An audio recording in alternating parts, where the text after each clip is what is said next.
جو آپ کا سوال ہے وہ یہ کہ جو ابھی مختلف زبانوں سے جو الفاظ آ رہے ہیں، کیا یہ فطری طور پر آ رہے ہیں یا ضرورت کے تحت جو ہے وہ آ رہے ہیں؟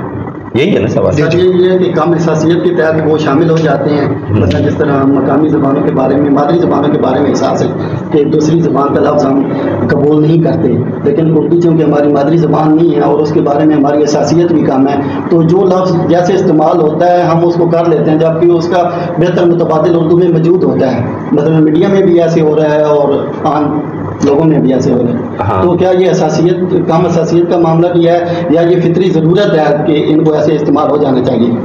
اچھا، ویسے میں تو یہ سمجھتا ہوں کہ یہ جو حساسیت ہے اور جو زبان کو خالص رکھنے کی جو کوشش ہے، یہ بظاہر اس سے وابستگی کا اظہار کرتی ہے، لیکن اصل میں اس کے موت کا باعث بن جاتی ہے.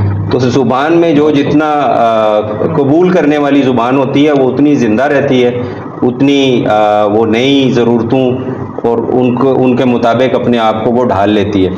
تو جو لوگ خالص زبان بولنے کے حد میں ہوتے ہیں اور اس پہ قدغن لگاتے ہیں، مصر ہوتے ہیں، وہ اصل میں کر تو شاید محبت ہی رہے ہوتے ہیں، لیکن وہ بڑی گلا گھونٹ جو ہے وہ گلا گھونٹنے والی ہوتی ہے. جی.